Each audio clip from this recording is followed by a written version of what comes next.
From Wakefield, it's the Nolan Carr Night Show, starring Nolan. By Andrew Nolan's guest this week, Andrew Burnap, to the show. And now, ladies and gentlemen, here's Nolan. And welcome back, ladies and gentlemen, to the program. And with me this week, he's not only a former SK Rebel like myself. He's not just a URI Ram or Bulldog. Is that what Yale's mascot is? Bulldog. But he is also a Tony Award winner. He is the one and only Mr. Andrew Burnap. Andrew, thank you for taking the time out and doing this. Of course. Thank you for having me. It's my pleasure. Well, of course, and to be someone, and I don't want to, say it's all about me or whatever, but to be someone such as myself from South Kingstown, to then know someone such as yourself and have some sort of connection with, and to be able to take this time to do this is a great treat and very fortunate to do this. So, as I said beforehand, thanks for taking the time to do this, but cutting to the chase, we're still in a wonderful, and I don't say wonderful, but an interesting, weird situation in life. So how's life for Mr. Andrew Burnap during these times now? Life is certainly what you make of it. It's not what happens to you. It's what you do with all of that. So life for me is good. I'm just going to turn off my notifications here. I'm currently in Canada, filming a TV show, which I can't say much about just yet, but soon enough, I can talk about it. I'm in a room on the 25th floor looking out at the Calgary Tower, and it's very, very cold here. So I brought all my winter stuff.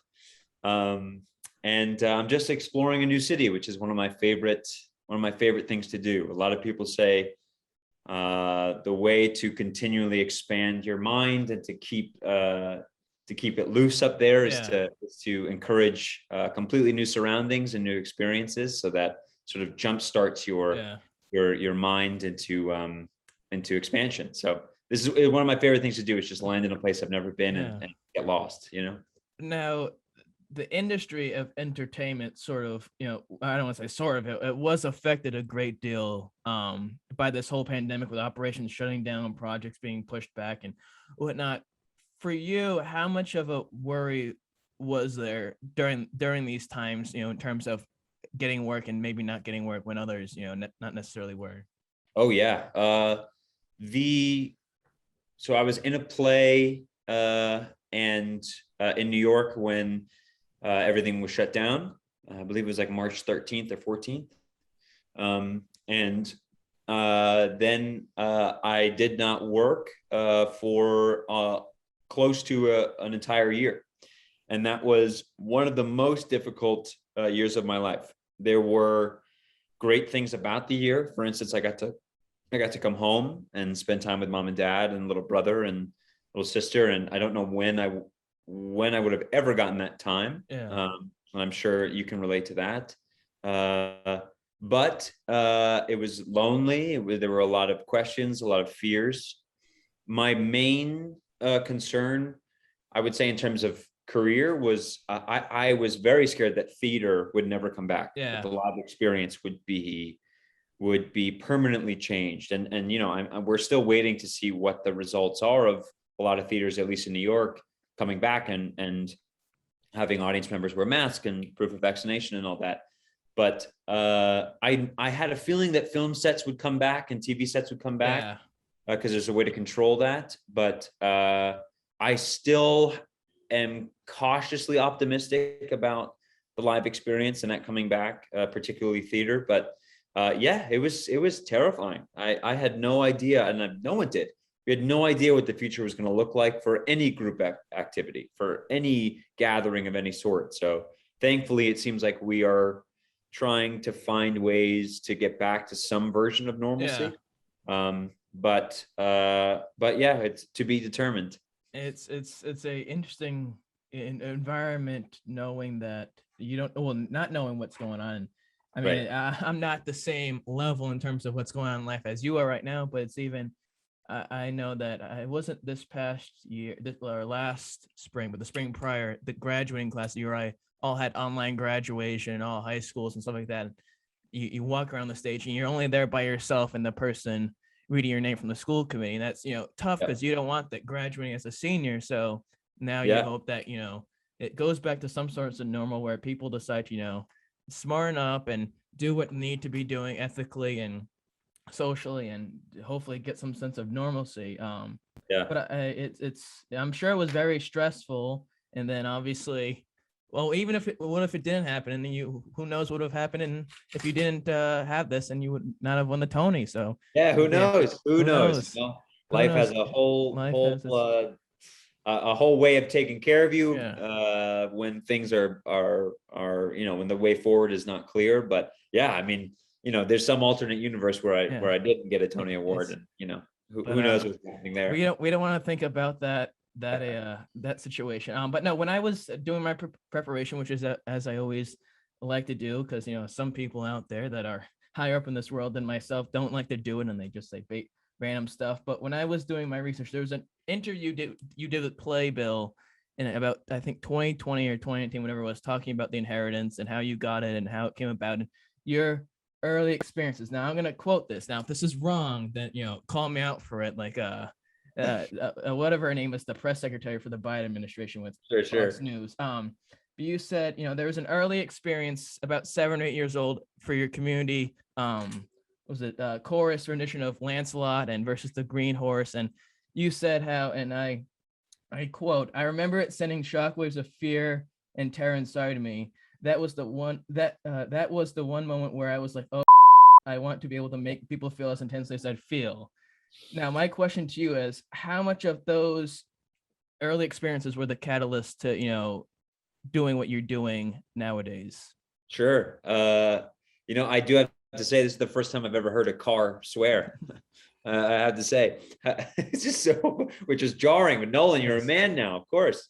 But anyway, they were foundational to everything that I do now. Yeah. That I still remember that it's a retina burn in my mind's eye of that giant horse coming into the chorus hall and scaring me. So those experiences, I don't think you necessarily realize it when you're in them, but they're entirely formative to your later years. So I often think back to those first experiences, and particularly that one of the Green Knight, which is just it started me down that path. So everything sort of circles back to that in a way. Now, the one person that I'm not saying that he was the automatic, person who helped set this up, because it's not like you would never respond to me in general if I asked this, but my father, former coach of yours, it helps put this together for out of the gate, and that's appreciative, whatnot. And he was giddy in terms of me doing this and asking questions, and he was planning it out like some practice. And he had a few questions that he wanted me to ask you, because although he lived those experiences watching them as you did, but he wanted me to ask this as he was laughing like school dad. So my dad said, he wanted me to ask you the impact that the impact it had on you when you and Jake Bueno de Mesquita won against Barrington in the semis, and then singles versus Chris Togeman in the state finals, and how much that impacted you in life. Yes. I mean, truth be told, my time with SK Tennis sort of provided me with a baseline of discipline and appetite and the competitive spirit, not in a damaging way, but in a way that is I'm going to be a kind, generous person, but when the going gets tough, or when things are to be won, I'm going to be at the front of the line. Yeah. So yes, I would say, and not only that, but also being put into high pressure, high stakes situation at an early age, or what felt like high stakes situations was so beneficial to getting up on stage in front of hundreds or thousands of people. Specifically, I look back on the match. I mean, I can remember there are I would say maybe 5 or 6 matches that I can vividly remember. The first one is when Jake and I beat the number 1 seed, the Wheeler doubles team, in the individuals freshman year. And I remember feeling like And what's so funny is I don't know if I've ever told coach this, but the day that we won that match, I think later that night I went to a girl's house who I had a crush on, and I had one of my like first real kisses. Yeah. So like that was one of the biggest weekends of my life. Yeah. As a young kid. But then after we won that match, I remember thinking, oh, we're good. We could do this. Yeah. And so when the match came versus Barrington, it's funny how memory is sort of an elusive thing. Is I have no idea if there were this many people there, but I remember hundreds of people there screaming at the top of their lungs. I remember Steve Mook with his hands in the fence, shaking the fence as he was screaming. And I didn't even know who Steve Mook was really back then. And I mean, I knew who he was, but I didn't know him personally. Yeah. And then, but all I can remember is, this feeling of digging your heels in and going inch by inch, climbing back from a deficit. Yeah. And that feeling of being behind, but knowing that the path forward, you could get there if you just work hard and don't move an inch. I carry that with me all the time. That match was huge. I'll never forget it. I'll never forget the face of Alex Chavez looking at me like I just saved his life. And then he came through the next day or 2 days later, whenever we beat Hendricken in the final. But that semifinal felt like the final. It felt like that was our big hurdle to get over. And then the match with Chris Togeman. It's funny. Your grandpa also wrote me which I have to, if he's listening, I have to send him my thank you note. But he wrote me a beautiful letter after the Tony, asking me if what was more thrilling, beating Chris Togeman in the final or winning the Tony. And it's not an easy, it's not an easy choice. The thing with Chris Togeman is that he was a better player than I was through and through. He was more of a stud. He had more pace on both sides. He could volley better than I could. He could serve better than I could. But I'd like to think that I was just mentally tougher than he was at that time. If Chris Togeman is listening, Chris, what are you doing listening? First of all. Second, I'm sorry about anything I'm saying. All my love to you. But there was something about playing for your dad where you could be better than me in terms of your skill level. Yeah. You could be more dangerous in terms of your strokes, but you are going to have to throw me off this cliff yourself, because I'm going to do everything I can to make sure that SK takes this trophy home, as we were wanting to do. I mean, we had done it for so many years in a row. There was no other choice. So that the feeling of that there is no choice but to succeed was a choice that, or was a feeling, was an experience taught to me by your dad that felt like, oh yeah, this feels like the only way forward. Yeah. And on the times where I would lose, or the times where I would come up short, it would not be a feeling of, it would be a feeling of that I hadn't worked up to my full potential, that I knew that I could do better. And that was the most frustrating part of when you would lose, is not to feel like you were disappointing coach or disappointing the town or the school. It's to feel like you knew that you could do better. Yeah. And your dad instilled in all of us a level of baseline hard work, baseline dedication. Yeah. You're not gonna win in a vacuum. You're gonna win because you put in all the hours of practice. So that was all, that all gave me this foundation to carry throughout the rest of my life in terms of my work in the arts, which is, I think when I got to school and really started studying this stuff, I already had that level of, well, I got to put in at least 1,000 hours in this arena now in order to succeed. So I wouldn't give up those matches for the world. Yeah. Well, you look back on fondly, you realize how the hell do you do that? And I'm sure you carried that to URI, but how much when you went to URI and you won the Irene Ryan scholarship, which is a big deal. I remember hearing about it, and I remember all that stuff that came from that. I remember your dear Mimi talking about it at whatever tournament it was, that something like that.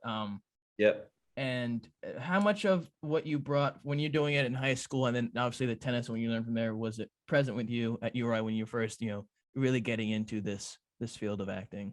Yeah, I mean, it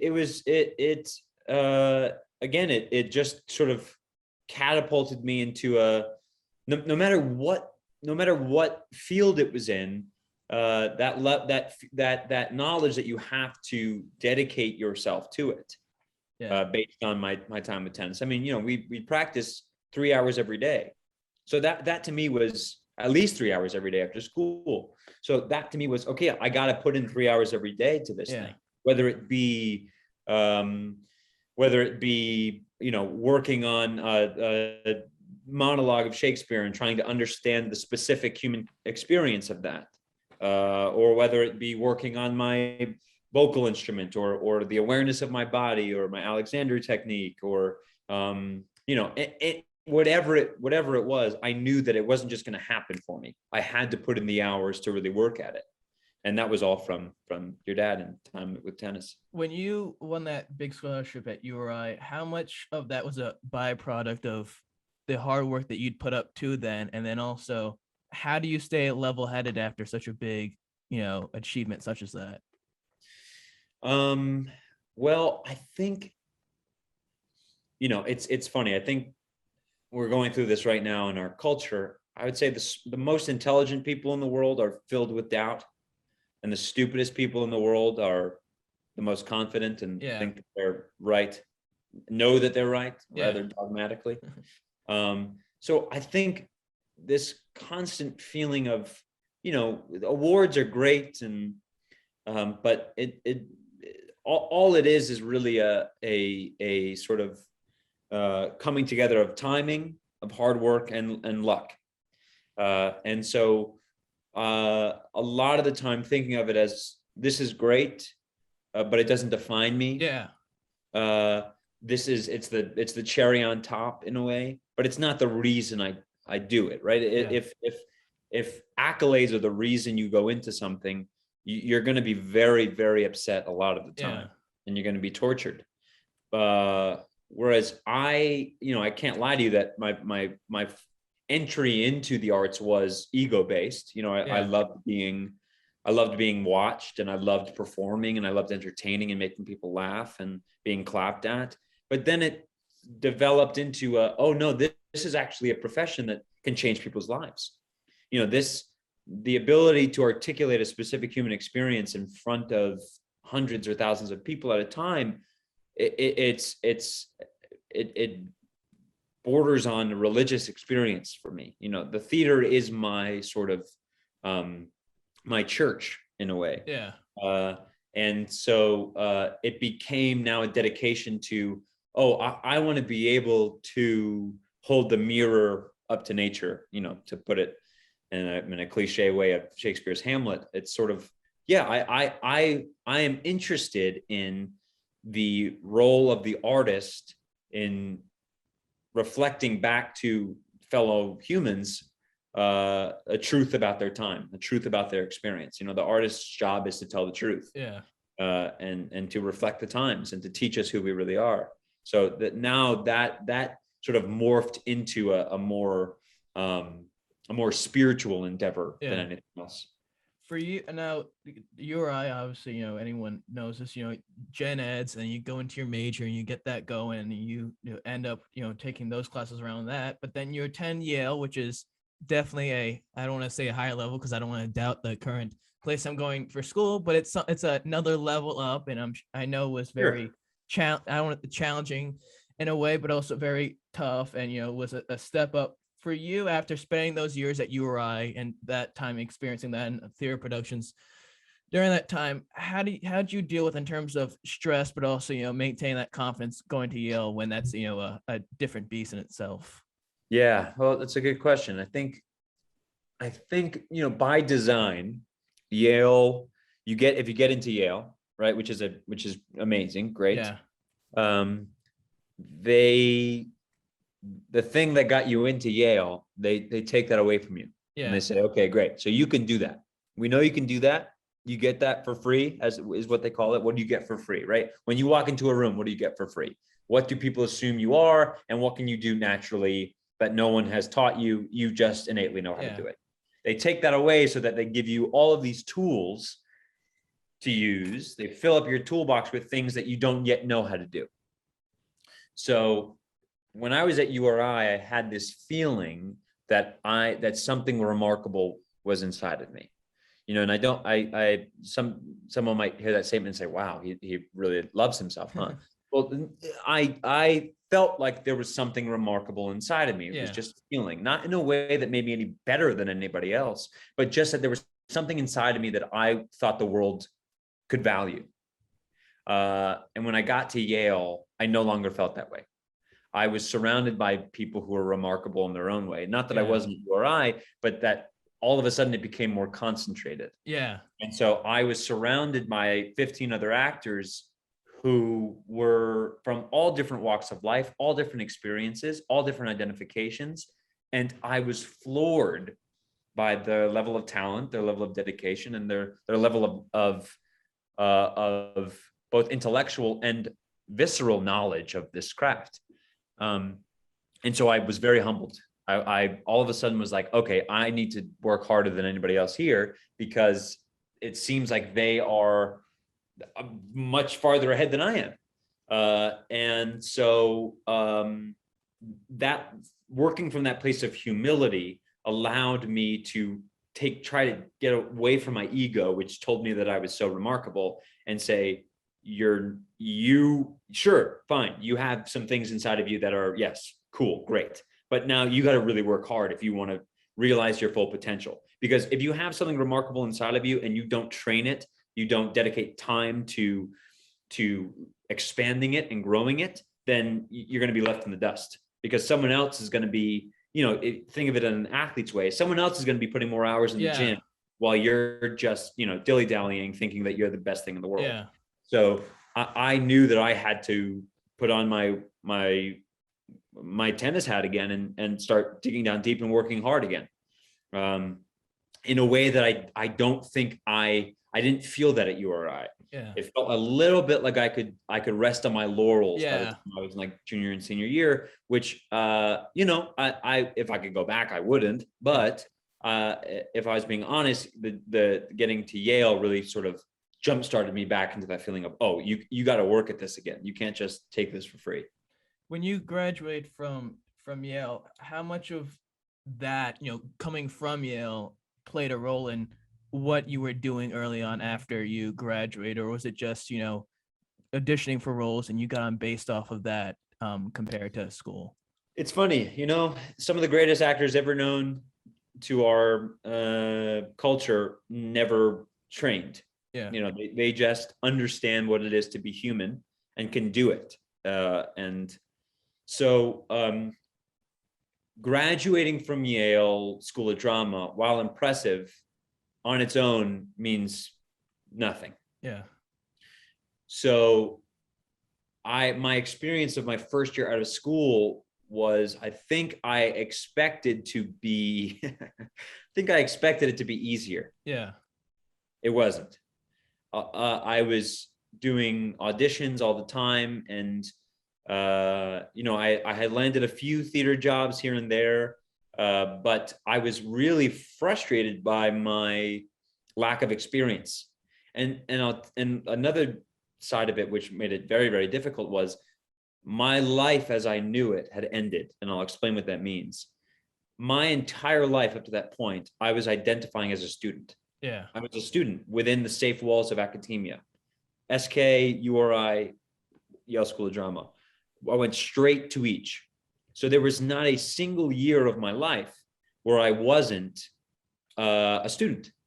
And so there was no aspect of my life that I had just sort of lived as a human outside of those walls. So when I got out of Yale School of Drama, I was smacked over the face with how difficult life is. Real life. Yeah. I mean, no one told me where to go. No one was going to hold my hand anymore. No one was I didn't have to answer to anybody. It was just what I wanted to do. And so I just felt like I was lost. I had no idea where to go. I didn't know what was good, what was bad, where I should be headed, I was so confused and so lost. And it was only now do I look back and say, well, I had to go through that in order to, come up with my own, what I want out of my life, what I want, not what anybody tells me I should want, or any assignments of what I want. It was all I had to learn all of that for myself and go through all of that. But my first year auditioning, in fact, my experience of it, a lot of it was sometimes I'd go into auditions and people would be like, "Oh, you're from fancy Yale, huh? Let's see what you can do." Where it actually worked against me sometimes. Yeah.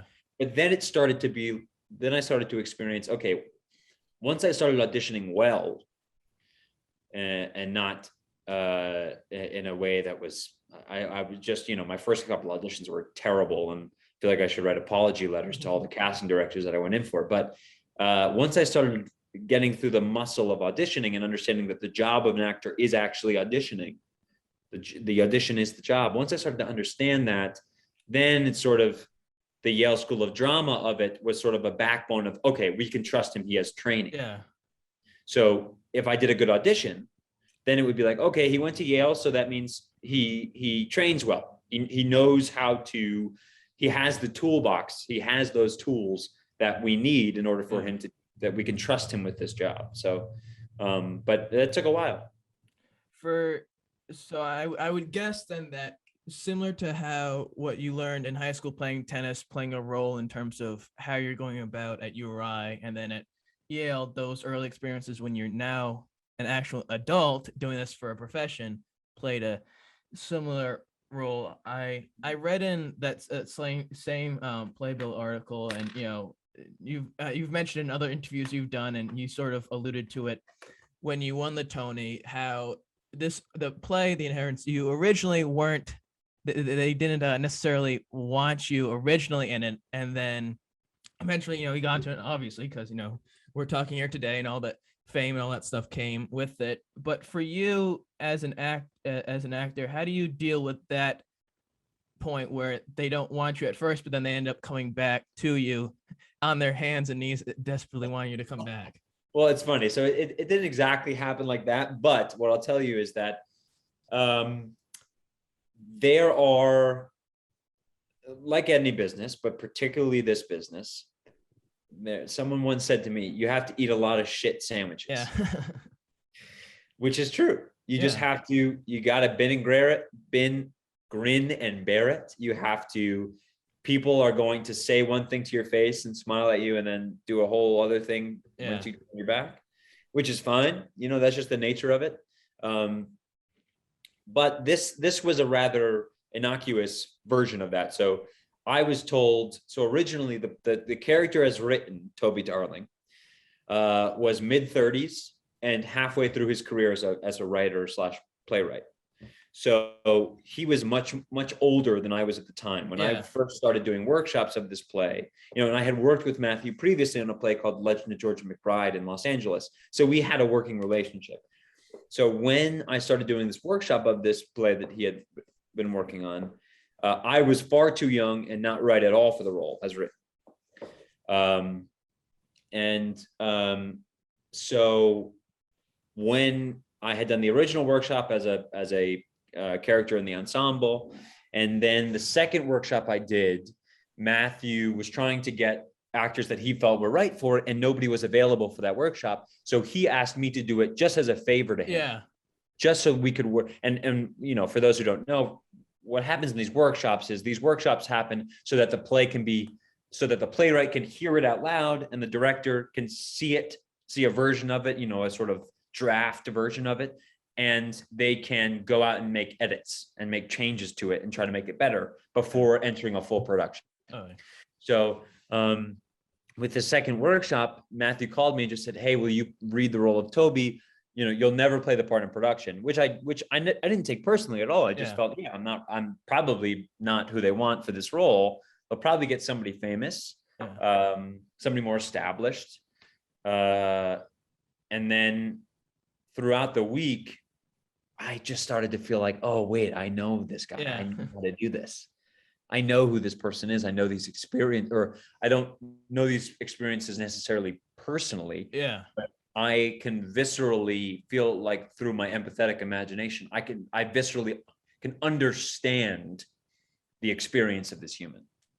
And I just felt totally in love with him, for better or for worse, and secretly hoped that I could, maybe audition for it. but it seemed like I had made an impression with the creative team, because months down the line, when they were really looking for the part, they kept talking about me, I guess, and Matthew would keep me in the know until finally I got the offer to play it. And I was floored and ecstatic and felt like my life would change. And it certainly has. For you, and I remember you had mentioned this during your acceptance speech, how it was over 7 hours in length, the show. For you, is that just, heaven for you as an actor, or is it, something hard to making sure you're staying the course for the entire length of the show? Well, both. There were days where the last thing I wanted to do was do that play.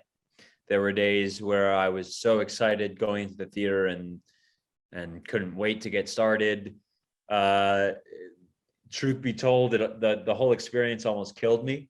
I lost a ton of weight and was my personal life was in shambles, but it was because this play just asked so much of us.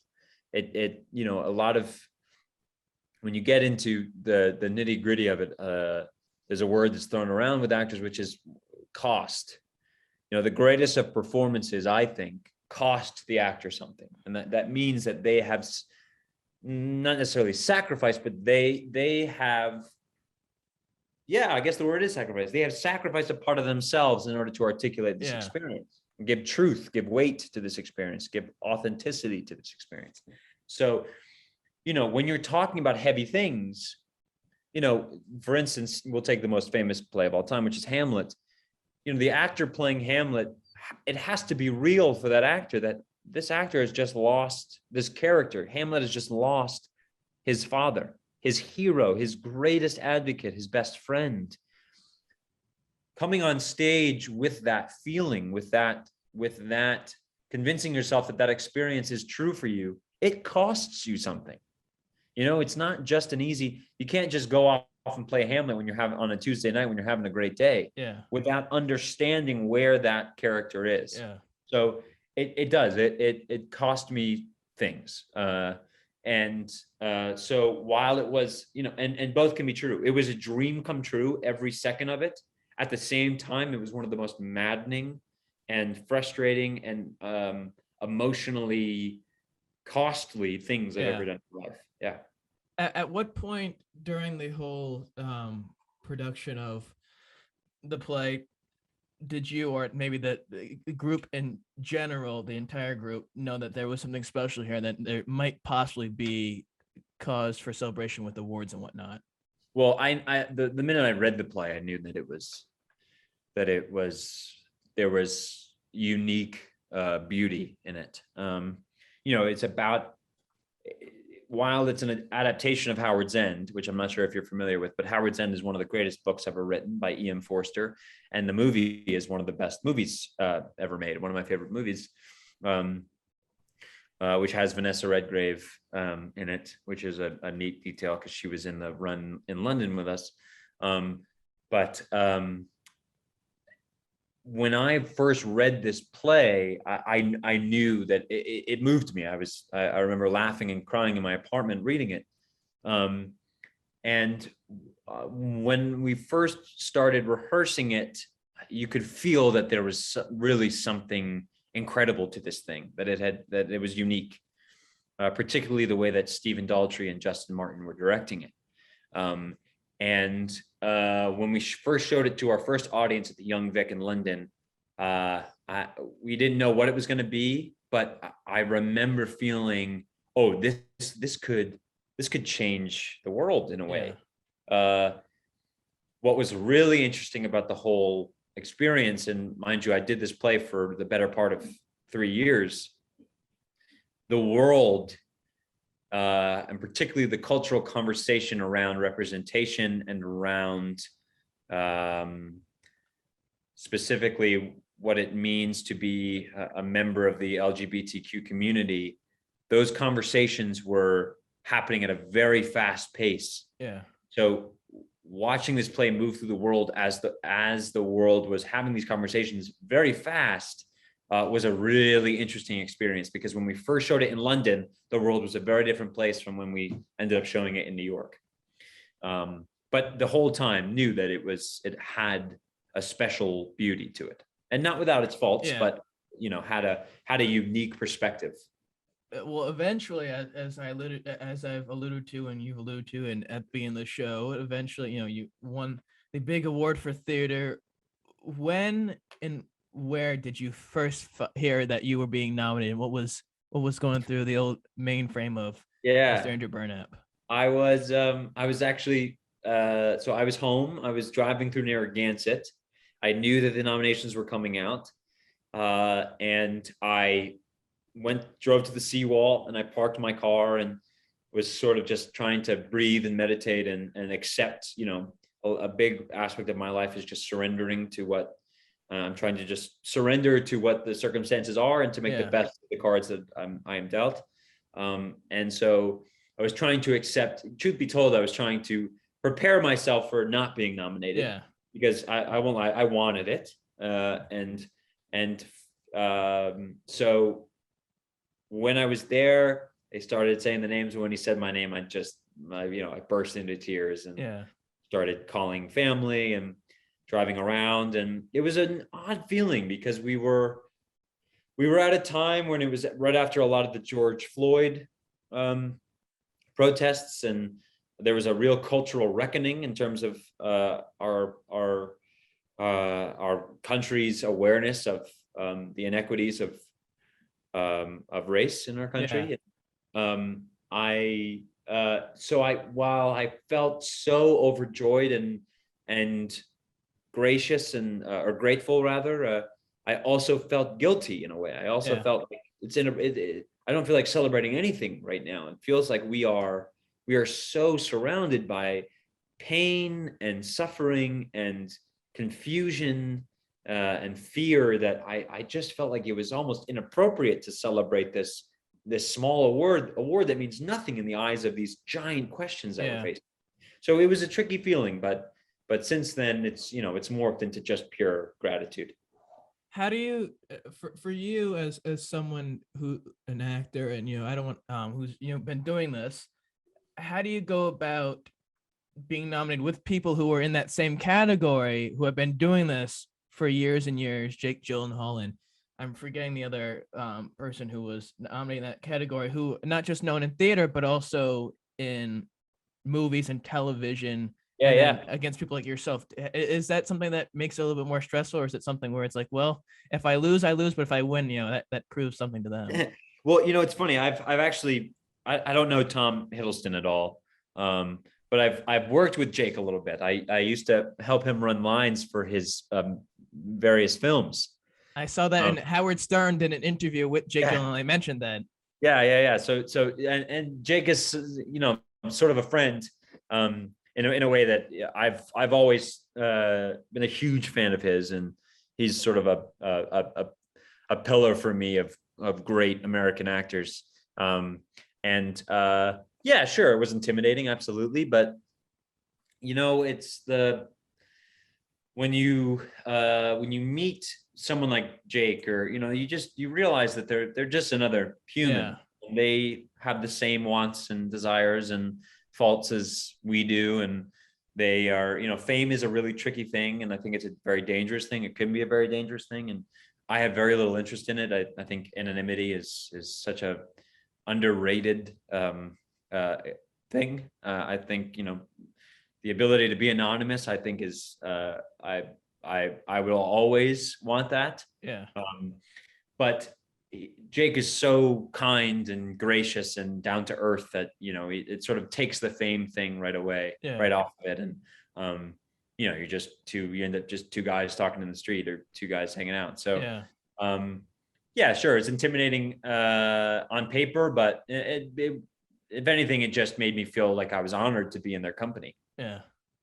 For now, I know you so I know you're in Canada filming something, and you can't discuss it, and that's what it is. At another date, we'll do this again. We can discuss that part, and then not be able to discuss whatever comes after that. Right. But for you spending all this time in theater, how much of what you've done in theater translate? Is it easily able to translate to this role that you're doing right now in Canada?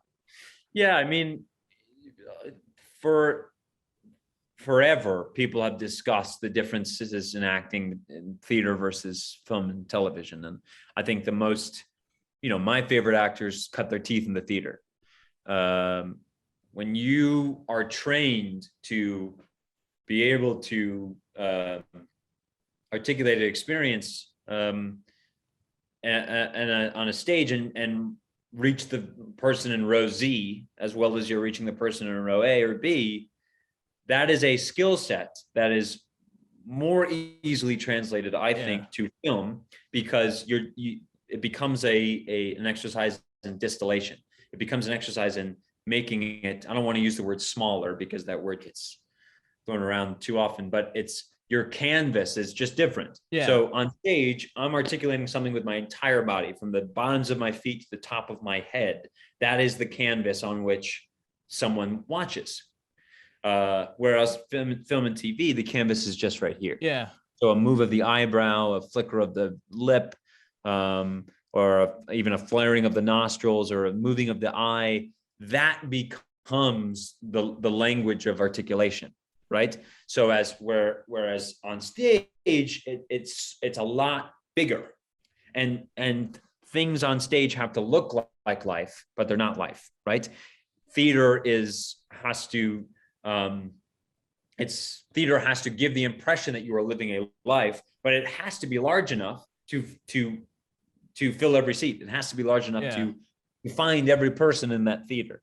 Whereas the camera is feels like an observational tool. On film and TV, it can almost be like there's no one else in the room, and you can be talking on a level where it's just all I have to do is reach you, right? Yeah. Whereas in theater, you have to reach everybody in the house.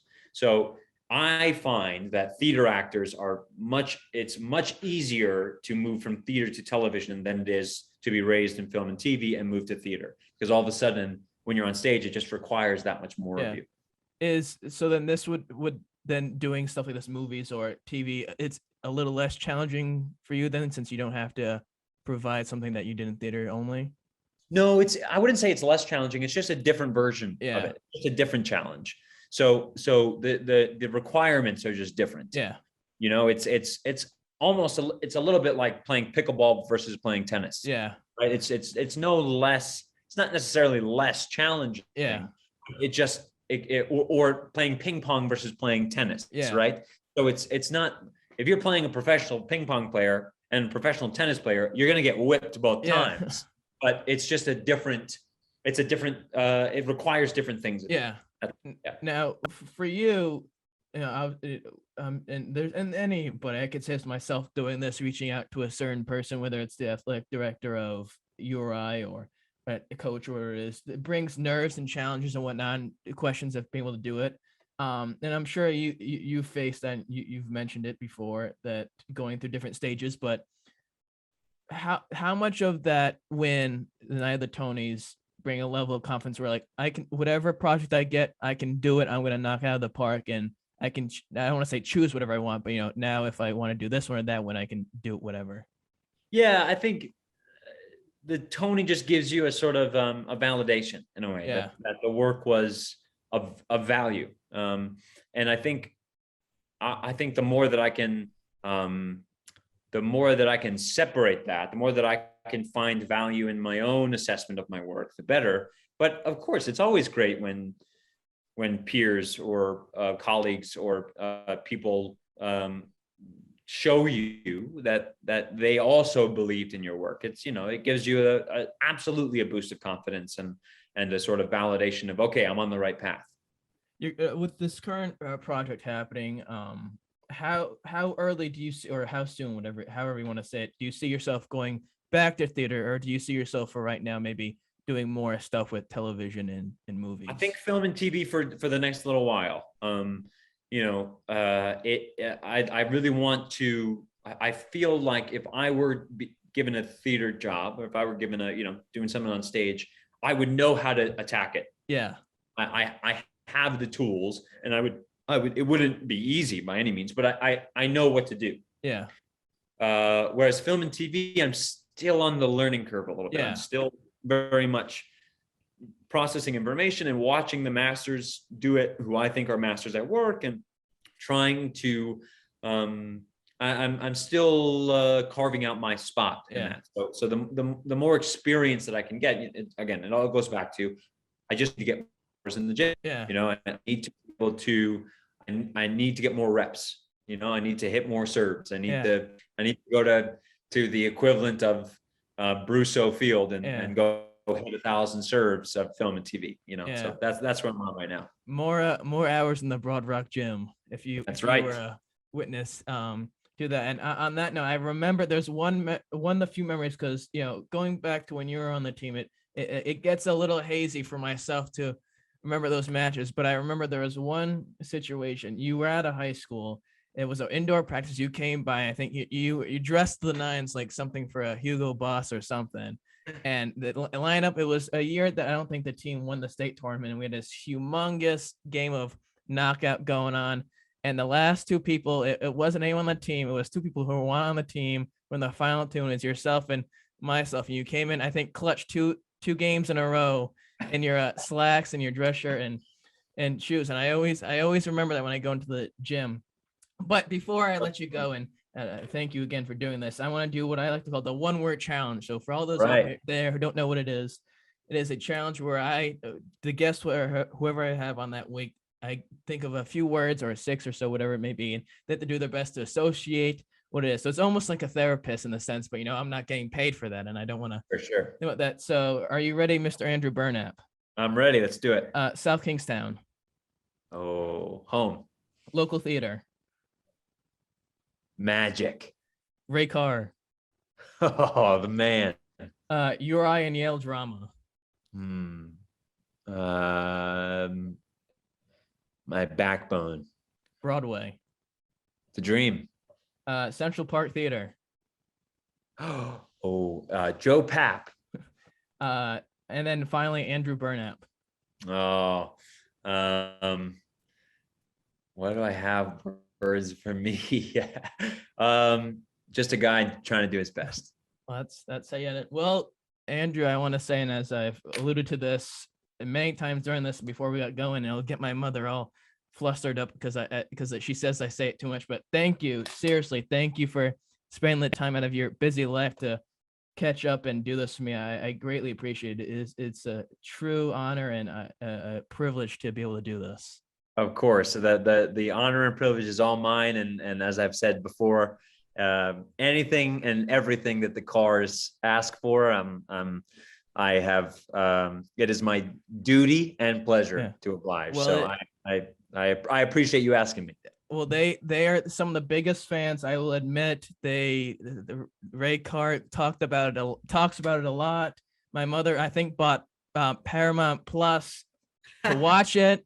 She had put something on Facebook about it, and I went home and I saw about it, and group chats were going all crazy with one side of the family and whatnot. So this has been fun for all those out there who want to tune in future weeks. I know there's people, the crowd like Joe Rogan's. Do us a favor, subscribe, follow, share, do that fun stuff, share, because then it helps myself, and it makes a big impact on myself. If you want updates on Instagram and Twitter for more news and updates, follow Instagram Nolan Carr at Night, and on Twitter Nolan Carr at Night. Mr. Andrew, is there anything you want to plug that you can legally going forward?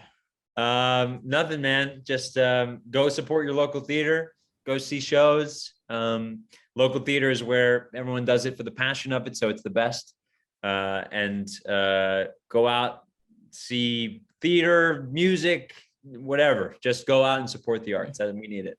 Well, here's to another 50, and in the words of Johnny Carson, I bid you a heartfelt good night till we see each other again.